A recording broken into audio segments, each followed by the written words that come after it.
Video आप लोगों को अच्छा लगे तो इसे सब्सक्राइब करना नहीं भूलिएगा, निश्चित रूप से सब्सक्राइब कीजिएगा। अगर नहीं अच्छा लगे छोड़ दीजिएगा। लेकिन लोकतंत्र के बारे में चलो तो लोकतंत्र, इसको हम अंग्रेजी में डेमोक्रेसी कहते हैं। क्या कहते हैं? डेमोक्रेसी कहते हैं। जो डेमोक्रेसी ग्रीक भाषा के, किस भाषा के? ग्रीक भाषा के दो शब्दों, कितने शब्दों? दो शब्दों से बना है। और वे दो शब्द कौन कौन है? डेमोस और क्रेसिया। डेमोस और क्रेसिया। जिस डेमोस का अर्थ क्या होता है? जनता। डेमोस का अर्थ क्या होता है? जनता। और फिर इस क्रेसिया का अर्थ क्या होता है? शासन। इसका सिंपल अर्थ मान ले तो इसका अर्थ क्या हुआ? जनता का शासन। क्या अर्थ हुआ इसका भाई?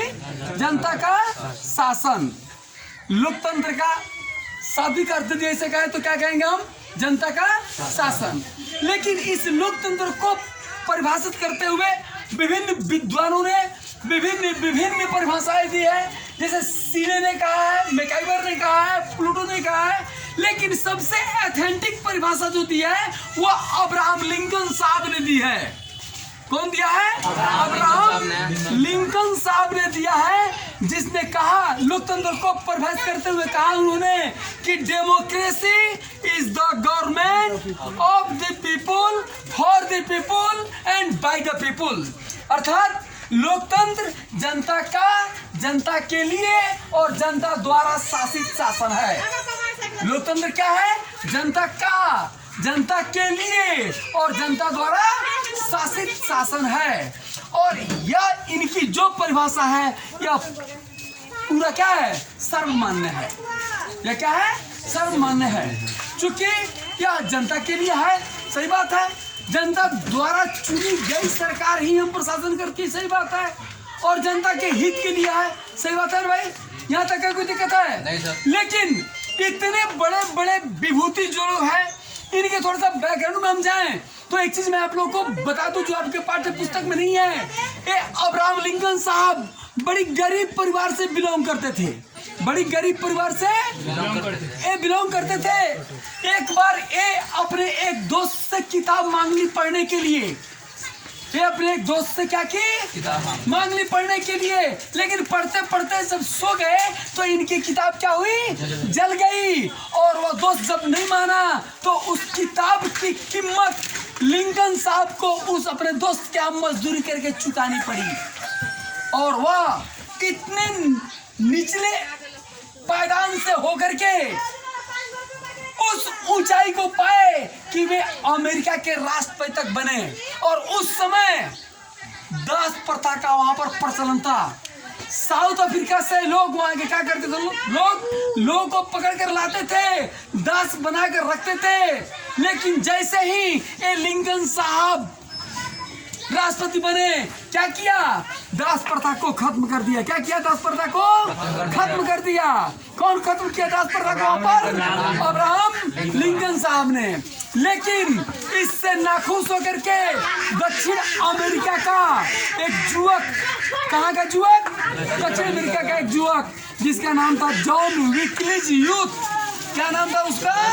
जॉन विक्लीज यूथ। ये अपनी पत्नी के साथ थिएटर देख रहे थे, वहां पर क्या किया? उनकी हत्या कर दिया।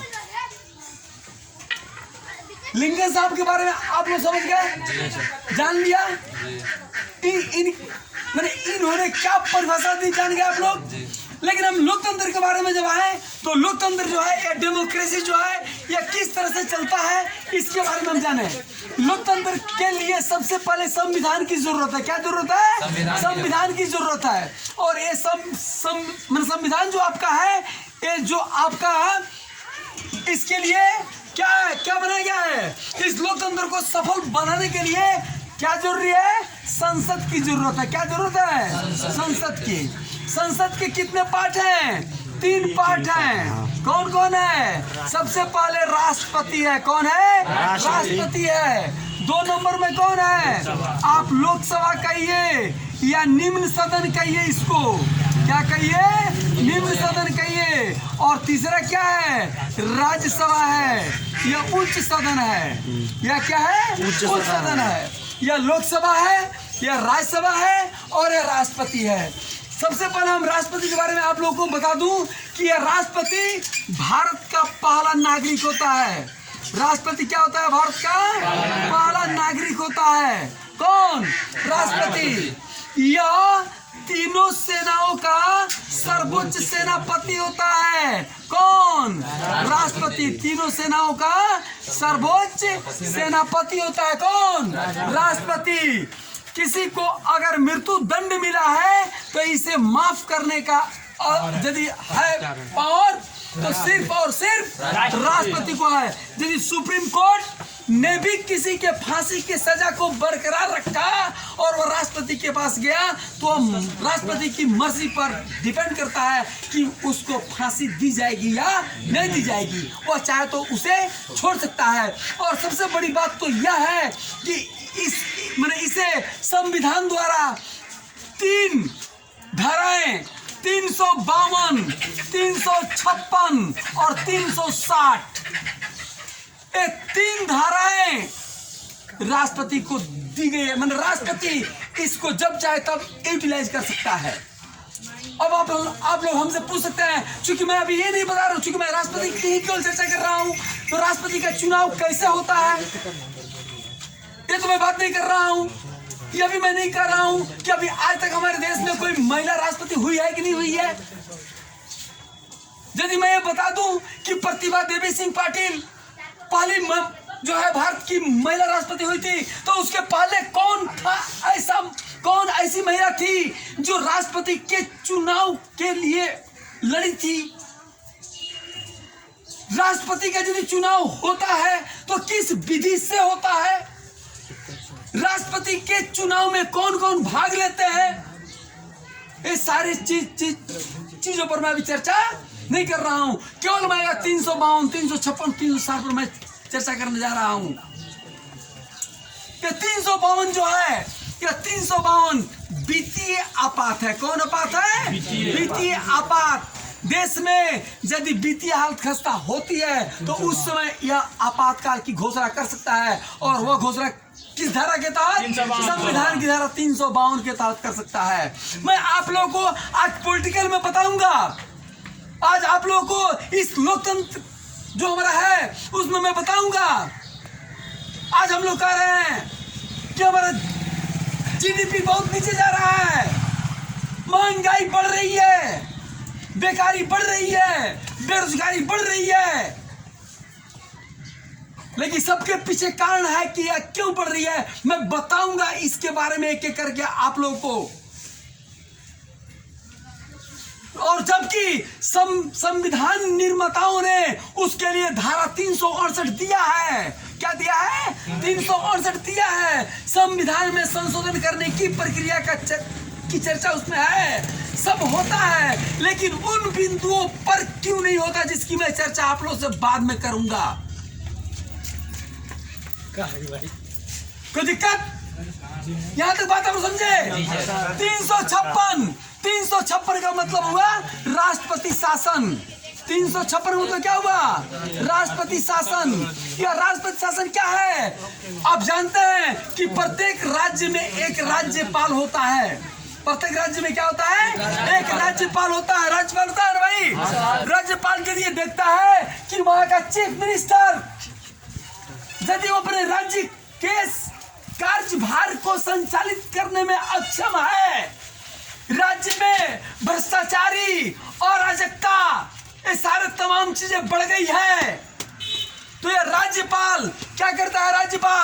राज्यपाल राष्ट्रपति को लिख करके भेजता है कि यहाँ का शासन जो है वह कमजोर होता जा रहा है और यहाँ के जो अभी जो मुख्यमंत्री हैं उनसे यह शासन ठीक से नहीं चल रहा है। तो राज्यपाल क्या करता? राज्यपाल के लिखने पर राष्ट्रपति क्या करता है? किस मुख्यमंत्री के शासन काल में राष्ट्रपति शासन लागू हुआ था, बताएंगे कोई? श्री कृष्ण सिंह। इन्हें बिहार केसरी भी कहा जाता है भाई। क्या कहा जाता है? बिहार केसरी कहा जाता है। और सबसे पहले यहाँ पर जो राष्ट्रपति शासन लगा तो वह भोला पासवान शास्त्री जी के टाइम में लगा। किन के टाइम में लगा? भोला पासवान शास्त्री जी के समय में लगा। और अधिकतर बार यहाँ पर जो राष्ट्रपति शासन लगा है वह आप डाटा देखेंगे तो वह भोला पासवान शास्त्री जी के इस समय में अधिकतर बार राष्ट्रपति शासन लागू हुआ है। और 360 यह राष्ट्रीय आपात है। यह क्या है? राष्ट्रीय आपात है। यह राष्ट्रीय आपात की घोषणा राष्ट्र पर यदि कोई एकाएक वैसी आपदा विपदा आती है तो उस समय राष्ट्रपति के पास यह पावर है। संविधान की धारा 360 ने उनको यह पावर दिया है कि वह देश में राष्ट्रीय आपात की घोषणा कर सकता है। कोई दिक्कत? No sir. इसमें यदि कहा जाए कि मिट्टी की मूर्त जैसे बन जाते हैं तो कहीं कोई अतिशयोक्ति नहीं है। मैं उसकी चर्चा करूंगा। एक ही बार में कितना बात कर दूं, लेकिन बारी बारी से सबकी बात आएगी। ये तो आप लोग जान गए, यहाँ तक कहीं कोई दिक्कत नहीं है। भारत का पहला नागरिक कौन होता है? राष्ट्रपति। तीनों सेनाओं का सर्वोच्च सेनापति कौन होता है? मृत्यु दंड को कौन माफ कर सकता है? राष्ट्रपति को संविधान द्वारा कितनी धाराएं दी गई है? कौन कौन? 352 क्या है? 352 क्या है? 356 क्या है? राष्ट्रपति शासन। 360 क्या है? राष्ट्रीय आपात। कोई दिक्कत है? यहाँ तक है, किसी को दिक्कत नहीं है?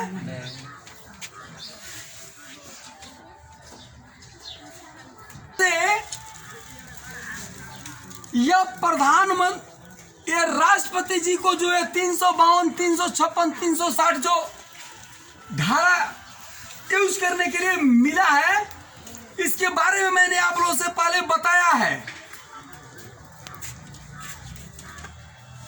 मैं भी उसको उस समय आप लोगों को बताने में जो आप लोगों से पूछा तो आप लोगों ने हाँ में हाँ भरा।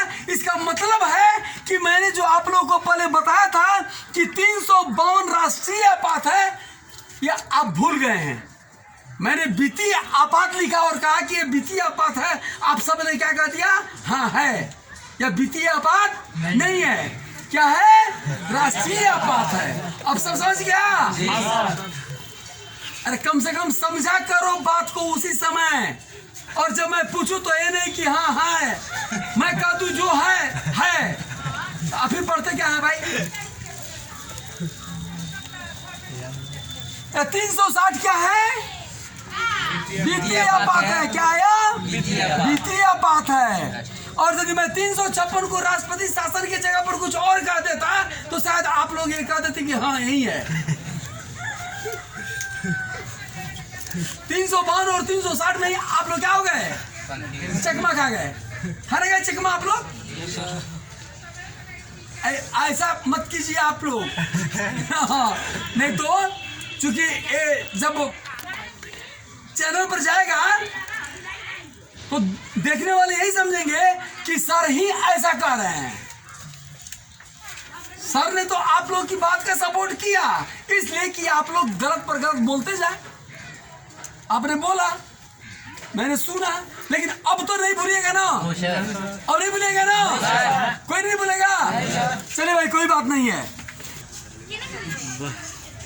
हम आते हैं यहाँ पर कि ये जो मैंने जो नाम है दो सदन में एक क्या था? लोकसभा। और एक क्या था? राज्यसभा। एक क्या था? लोकसभा। और एक क्या था? राज्यसभा। राष्ट्रपति तो है ही है, राष्ट्रपति तो अपनी जगह पर है, लेकिन ये लोकसभा जो है इसको निम्न सदन कहते हैं। क्या कहते हैं इसको? इनका कार्यकाल 5 वर्ष का है। इनका कार्यकाल कितना का है? 5 वर्ष का है। 5 वर्ष का। और यही लोकसभा के मेंबर लोग जब 5 वर्षों के बाद मंत्रिमंडल भंग जब होता है तो ये सभी प्रतिनिधि जिनको चुनाव लड़ना होता है ये क्षेत्र में आते हैं और जीत कर जाते हैं, और जीत कर जाने के बाद जब जीत जाते हैं लोग तो इन्हें क्या कहा जाता है? सांसद कहा जाता है। क्या कहा जाता है? सांसद कहा जाता है। इनको क्या कहा जाता है? सांसद कहा जाता है। ये सांसद। और यदि आप लोग हमसे पूछें कि सर प्रधानमंत्री कौन बनता है, तो प्रधानमंत्री बनने के लिए जान लीजिए कि जो दल बहुमत में आती है, जो दल बहुमत में आती है, उस बहुमत दल का नेता जो होता है वह क्या होता है? प्रधानमंत्री बनता है। जैसे मैं इस समय आपसे कहूँ बात कि इस समय बीजेपी भारतीय जनता पार्टी क्या है? बहुमत में है। भारतीय जनता पार्टी क्या है इस समय? बहुमत में है। और इस बीजेपी के अर्थात इस दल के, इस बहुमत दल के नेता कौन है? नरेंद्र मोदी। फिर तू लोग बीजेपी बोल रहा है, कौन है? इसलिए नरेंद्र मोदी क्या है इस समय? हमारे देश के प्रधानमंत्री हैं। हमारे देश के क्या है? तो है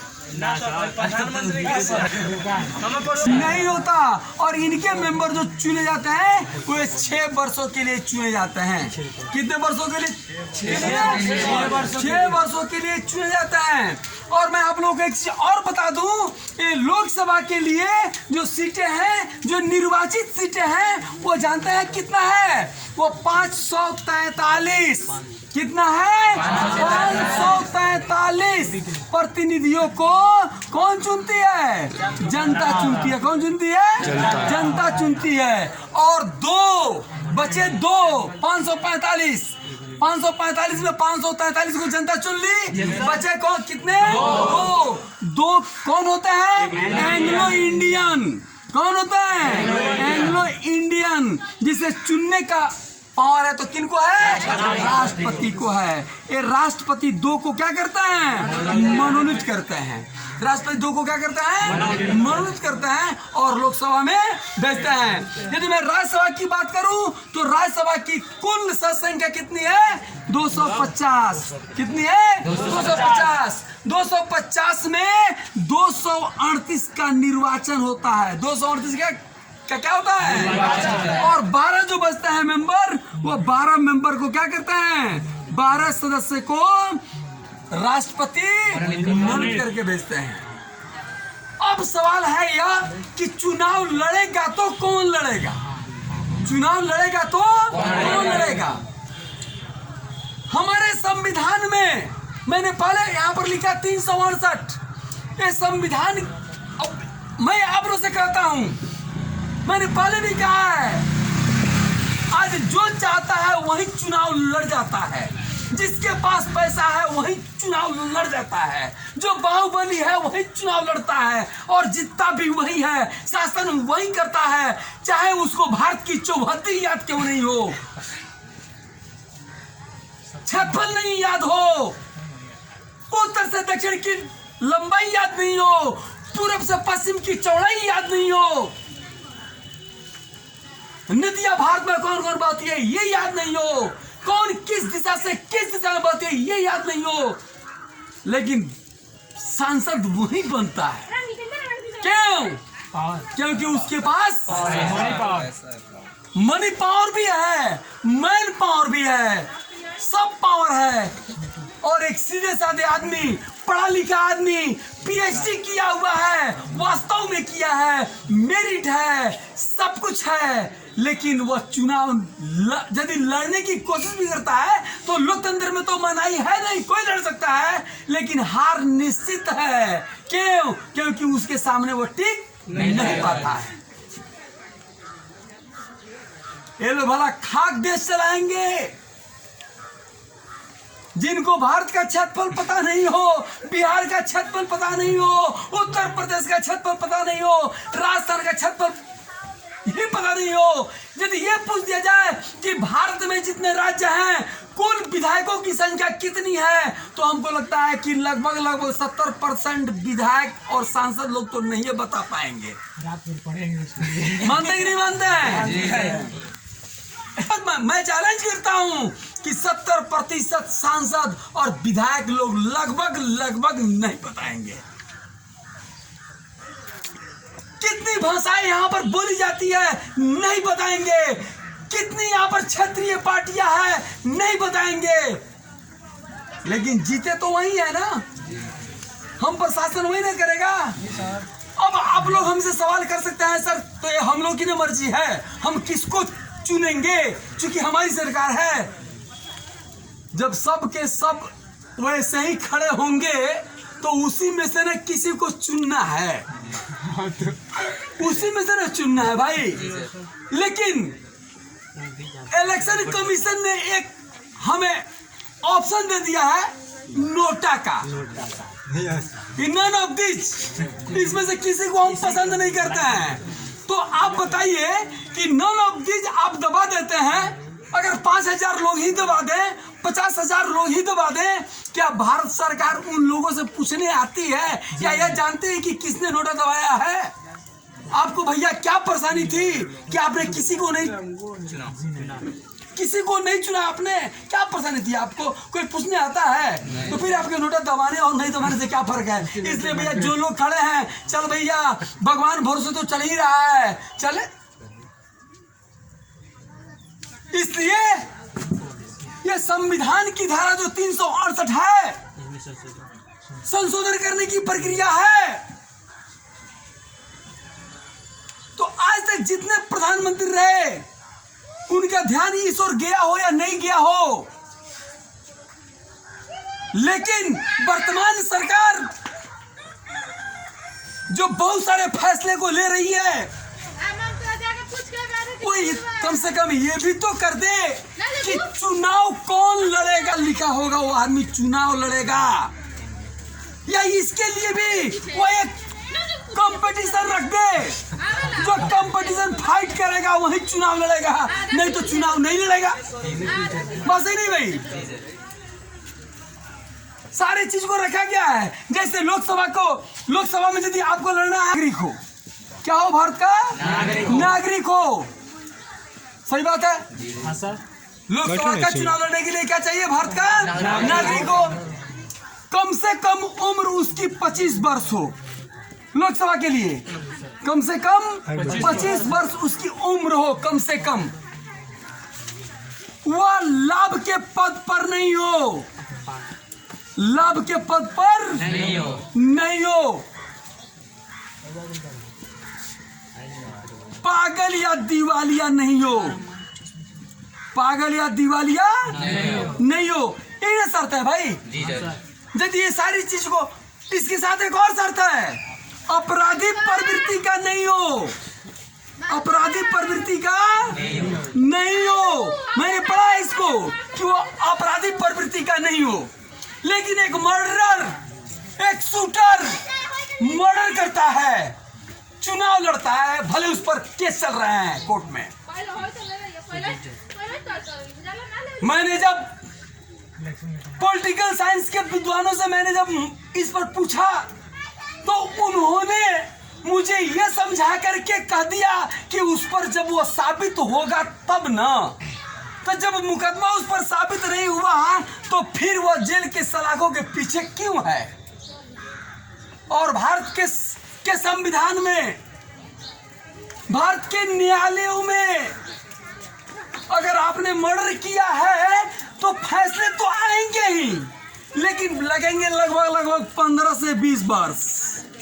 कितने वर्ष? 15 से 20 वर्ष। 15 से 20 वर्ष लगेंगे।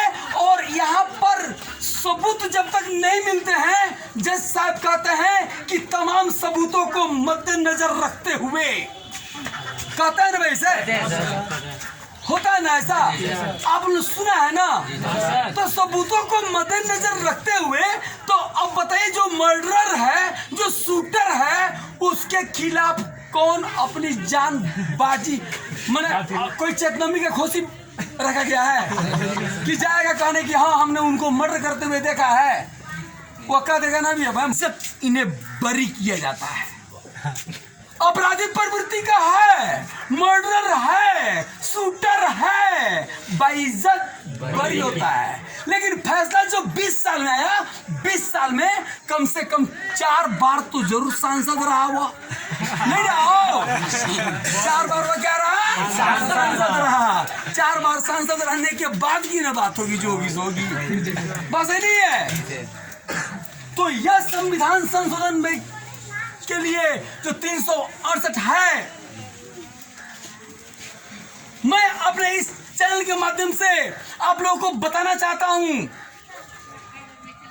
मोदी जी जो इतने सख्त फैसले लेते हैं, मैं उनकी कोई शिकायत नहीं कर रहा। जैसे क्या क्या उन्होंने एक नोटबंदी कर दी, 370 को हटा दिया, 35A को हटा दिया। बहुत अच्छा काम किया उन्होंने, बहुत अच्छा काम किया, कहीं कोई दिक्कत नहीं है, मैं उनकी इसके लिए तारीफ करता हूं। लेकिन इस पर भी मैं कहता हूं कि वे कभी 368 की चर्चा क्यों नहीं मंत्रिमंडल में करते हैं, और 368 की चर्चा करके एक क्यों नहीं बात करते हैं कि कम से कम जो BA किया होगा वही चुनाव लड़ेगा, कम से कम MA किया होगा वही लड़ेगा, या इसके लिए कंपटीशन होगा, जो कंपटीशन फाइट करेगा वही चुनाव लड़ेगा।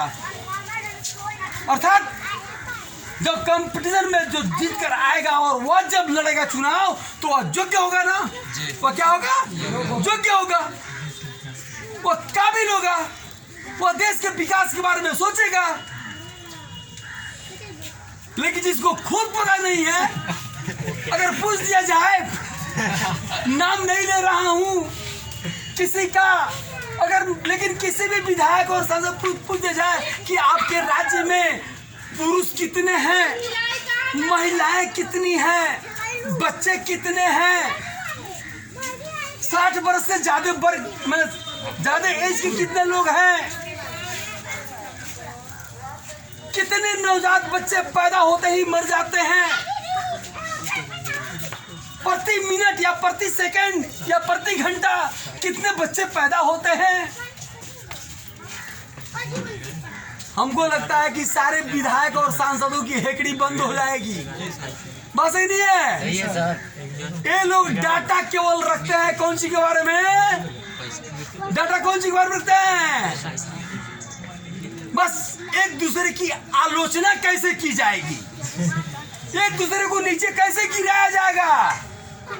अरे हिंदुस्तान तो सबका है भाई, वो पक्ष में हो या विपक्ष में हो,